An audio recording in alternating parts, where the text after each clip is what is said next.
Hello class, welcome, and we are starting our new chapter. The name of the chapter is Working of Institution.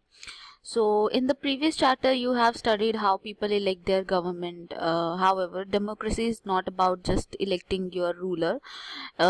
In this chapter you will get to know that ruler have to follow some rules and procedure within institution for running a democratic government.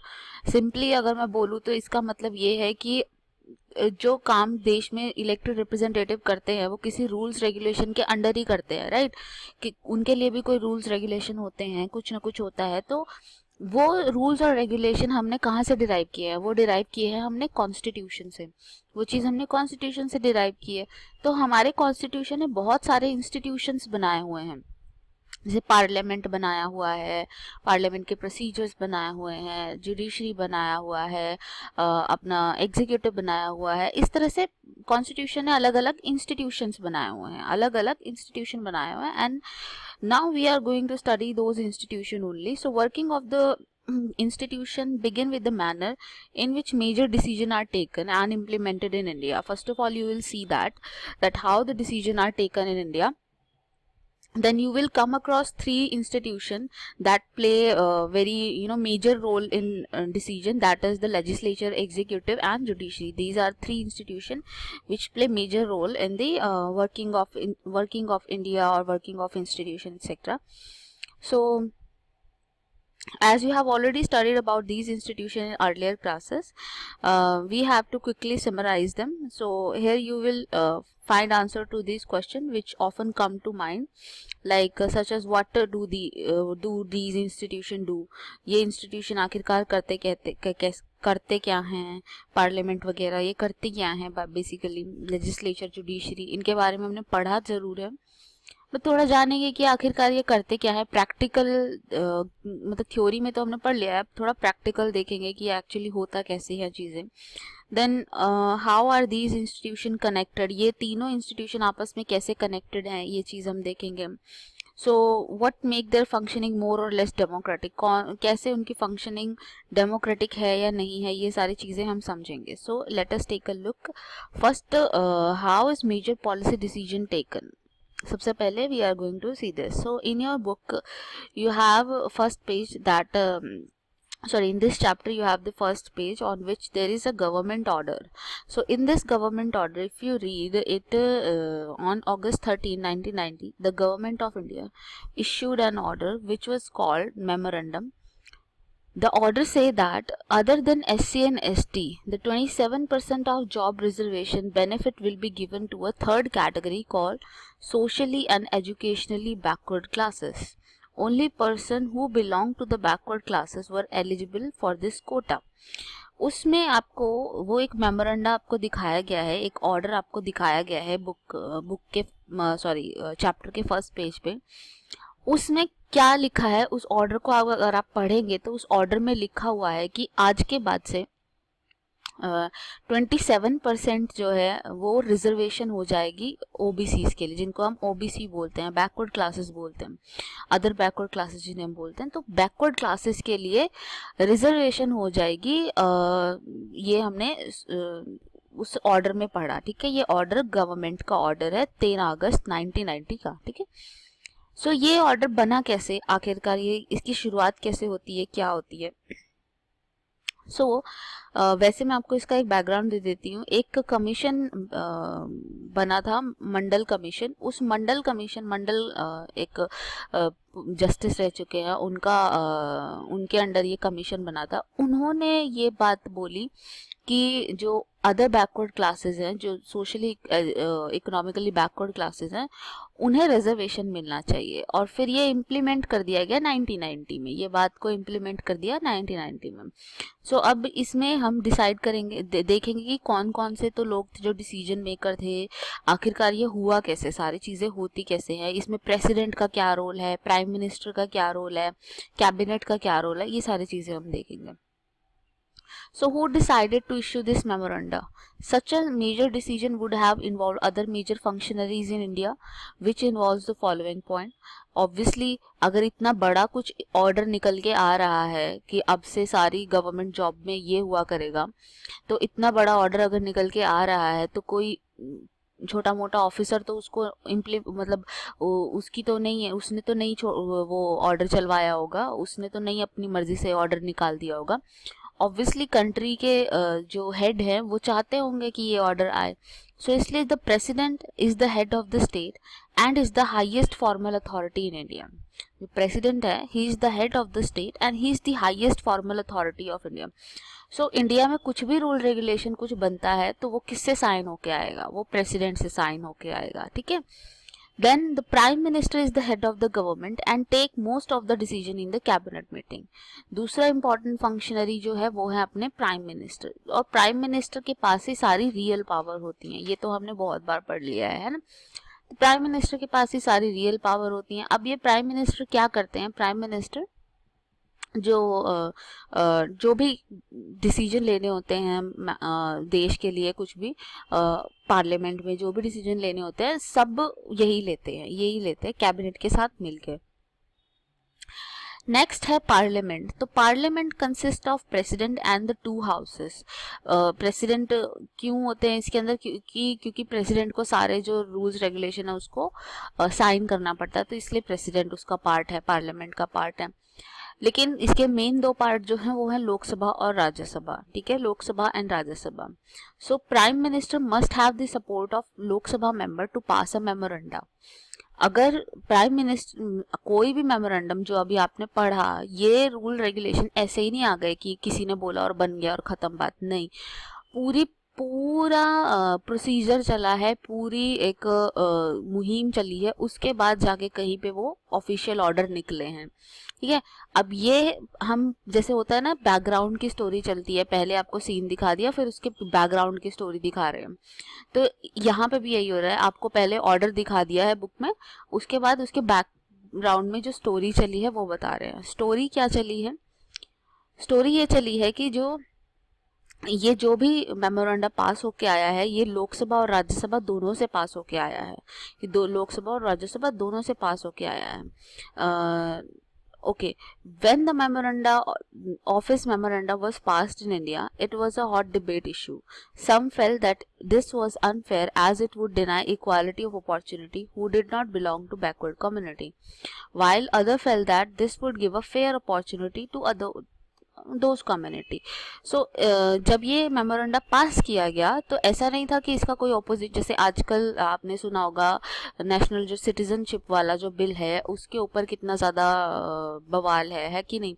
तो वो क्योंकि obviously लोगों के अपने अपने concern हैं, इसी तरह से जब ये बिल पास हुआ तो इसमें भी लोगों के अपने अपने कंसर्न थे। लोगों को लगा कि अगर 27% 27% सीटें रिजर्व हो जाएंगी तो फिर जॉब ही नहीं बचेंगी। पहले ही SC ST के लिए रिजर्व है, पहले ही कुछ सीटें SC ST के लिए रिजर्व है, उसके बाद अब इनके लिए रिजर्व कर दो तो फिर जनरल के लिए बची कितनी सीटें, राइट। तो बेसिकली ये ऑब्वियसली एक जनरल परसेप्शन है ही सबकी कि फिर जनरल के लिए कितनी सीटें बचेंगी, राइट। तो ये फेयर नहीं है, ये माना गया कि ये फेयर नहीं है। कुछ लोगों ने सोचा कि नहीं ये तो फेयर है, क्योंकि जो सोशली और एजुकेशनली बैकवर्ड क्लासेस हैं उनको मौका मिलना चाहिए आगे आने का। तो इस तरीके से दो पॉइंट ऑफ व्यू रखे गए। ये माना गया कि ये जो है जो अपनी सोशली एजुकेशनली बैकवर्ड क्लासेस जो हैं, they have not been adequately represented in the government employment. This dispute was finally resolved by the Supreme Court of India by hearing all the cases. So Supreme Court ने क्या, देखो होता क्या है, कोई भी बिल कुछ बिल बनता है तो वो पहले लोकसभा में राज्यसभा में इनमें पास होगा, फिर प्रेसिडेंट के साइन होंगे, राइट। उसके बाद जो जनता है वो क्या कर सकती है? अगर ऐसा रूल कुछ पास हो गया है तो जनता सुप्रीम कोर्ट में जा सकती है, जनता कोर्ट में जा सकती है। जनता जाएगी कोर्ट में कि भाई ये वाला ऐसा लॉ बना दिया है और ये लॉ हमें तो सूट नहीं कर रहा, ये हमें ठीक नहीं लग रहा, तो ये लॉ खत्म हो जाना चाहिए। तो हम उस लॉ को चैलेंज करने के लिए सुप्रीम कोर्ट में जा सकते हैं।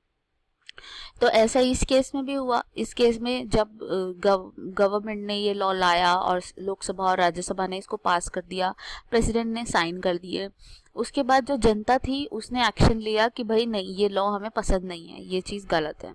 तो जितने भी सारे केस फाइल किए गए थे उन सब केसेस को एक ही हियरिंग में, मतलब एक ही केस के अंडर डाल दिया गया, और उसको बोलते हैं Indira Sahni and the versus union of India case.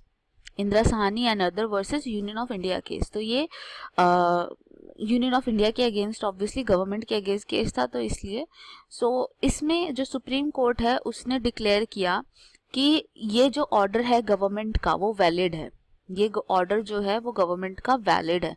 अब जब सुप्रीम कोर्ट ने कह दिया कि भाई ये ऑर्डर मानना पड़ेगा सबको, तो फिर तो हमारे पास कुछ और रास्ता बचा नहीं, तो हमें ये बात माननी पड़ी कि ठीक है, ओबीसी को भी 27% रिजर्वेशन मिलेगी, राइट। तो इंदिरा साहनी केस में ये हुआ था। हाँ, यहाँ पे जो चीज़ नहीं लिखी है, एक पॉइंट जो था बुक में भी नहीं लिखा है, सुप्रीम कोर्ट ने बोला था कि जो अदर बैकवर्ड क्लास के जो लोग हैं उनमें जो रिच लोग हैं उनको छोड़ दो, उनको मत दो रिजर्वेशन। जो रिच लोग हैं जिसको हम क्रीमी लेयर बोलते हैं, तो क्रीमी लेयर को रिजर्वेशन मत दो, बाकियों को दे दो। बट ऑब्वियसली यहाँ पे ये चीज़ नहीं लिखी है।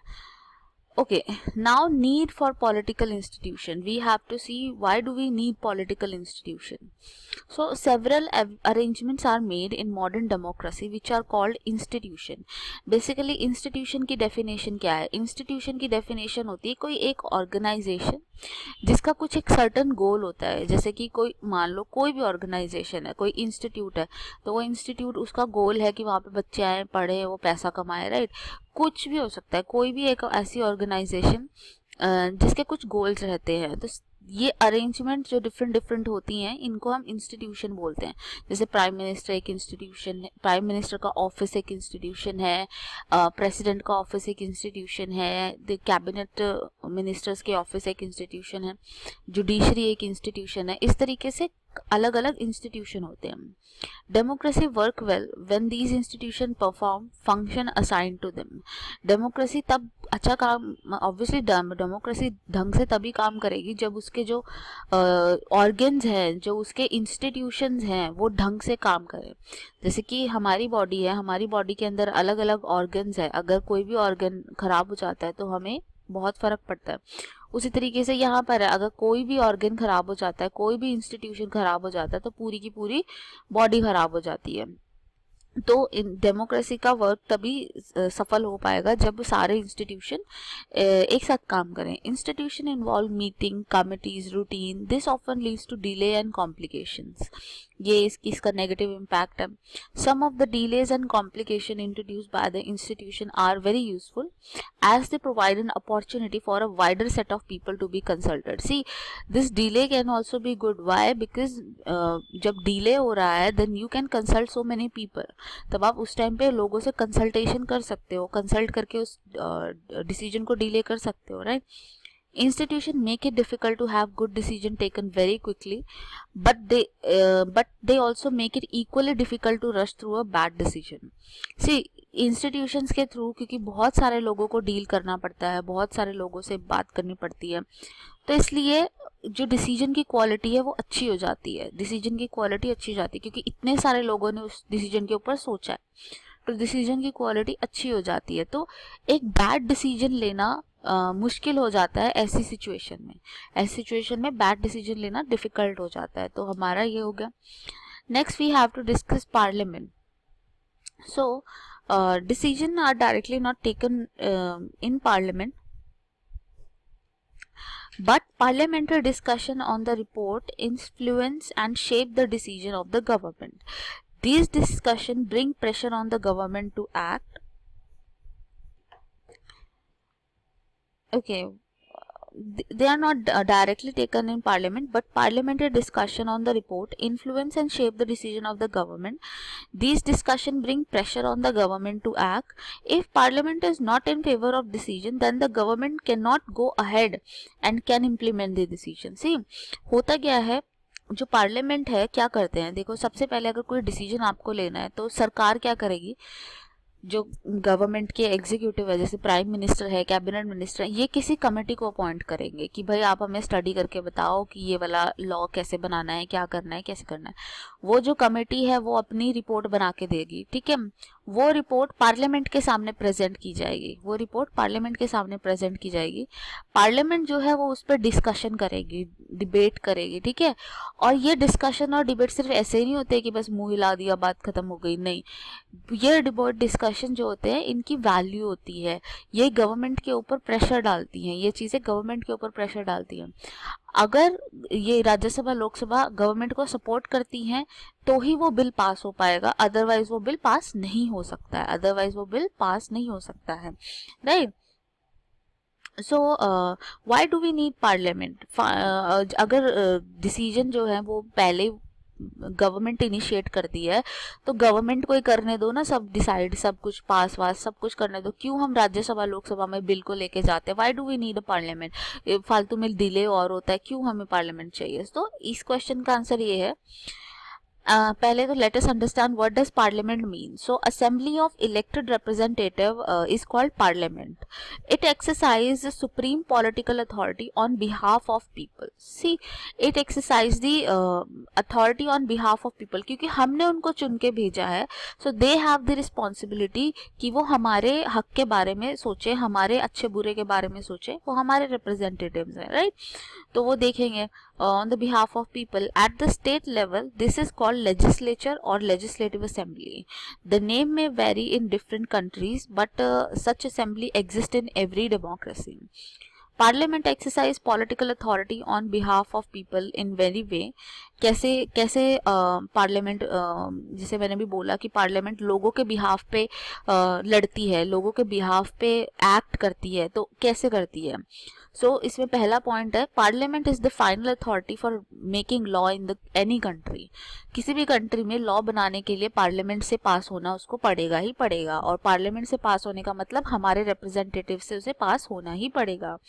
Second, those who run the government can take decision only when they get support of parliament. जो हैं यहाँ पे वो तभी कर पाएंगे, जो गवर्नमेंट चला रहे हैं जैसे प्राइम मिनिस्टर वगैरह, कैबिनेट मिनिस्टर, ये सब लोग तभी कोई डिसीजन ले सकते हैं जब पार्लियामेंट उसे पास करेगी, जब पार्लियामेंट उसे पास करेगी। और पार्लियामेंट के पास करने का मतलब है कि हमने उसे पास किया, क्योंकि जो जो लोग वहाँ पे पार्लियामेंट में बैठे हैं उनको हमने ही तो चूज किया है ना, हमारे व्यू रिप्रेजेंट करने के लिए। तो ये हो गया। Parliament control all money that government have. सारी मनी पावर जो होती है वो पार्लियामेंट ही कंट्रोल करती है, इसीलिए बजट वगैरह जो होता है वो पार्लियामेंट के सामने पेश किया जाता है। Parliament is the highest forum of discussion and debate on any public issue and national policy in the country. Parliament ही है जो कि सबसे बड़ा इंस्टीट्यूशन है कंट्री में, जहाँ पे डिबेट डिस्कशंस के थ्रू चेंज लाया जा सकता है, सोसाइटी में चीज़ें चेंज की जा सकती हैं। आप अपना पॉइंट ऑफ व्यू रखो, वो अपना पॉइंट ऑफ व्यू रखे, फिर हम डिसाइड करेंगे कि अच्छा चलो ठीक है तुम्हारी कुछ बातें मान लेते हैं, वो कहेगा तुम्हारी कुछ बातें मान लेते हैं, या नहीं मानते हैं, वट जो भी उन्हें जैसा लगता है। तो पार्लियामेंट जो है वो हमारे इतने काम करती है। That is why we need parliament. Otherwise अगर आपके पास डिबेट डिस्कशन करने की कोई जगह ही ना हो, आप सोचिए, और आपको अपनी बात मनवानी है, तो क्या आप क्या करोगे? मतलब क्या वायलेंस पे उतरोगे या क्या करोगे? कैसे? आपके पास क्या रास्ता है अपनी बात मनवाने का? ऑब्वियसली आपके पास सिर्फ यही रास्ता है अपनी बात मनवाने का कि आप अपना रिप्रेजेंटेटिव भेजो और बोलो कि हमारे इलाके में ये दिक्कत है, ये चीज़ है, ये प्रॉब्लम है, राइट। तभी तो कोई हल निकलेगा, नहीं तो हम तो घर पे बैठे हैं, हमारी प्रॉब्लम्स कैसे सॉल्व होगी? कौन सॉल्व करेगा? कौन हमारे बारे में सोचेगा? That is why we need parliament. Parliament क्योंकि हमें रिप्रेजेंट करती है, पार्लियामेंट हमारे हितों का ध्यान रखती है, हमारे अच्छे बुरे का ध्यान रखती है, क्योंकि उसके अंदर हमारे रिप्रेजेंटेटिव्स बैठे हैं, वो रिप्रेजेंटेटिव्स जिनको हमने ही चुन के भेजा है अपने आप को रिप्रेजेंट करवाने के लिए, ठीक है। So in the next video we are going to discuss about the two houses of the parliament, like I mean Rajya Sabha and Lok Sabha, and then we are going to discuss the political executive. ये executive क्या होते हैं, political executive क्या होते हैं, permanent executive क्या होते हैं, सब चीज़ें डिस्कस करेंगे हम आराम से। Power of prime minister, president, judiciary, all these are going to be discuss in the next 1 or 2 video. तब तक के लिए थैंक यू सो मच।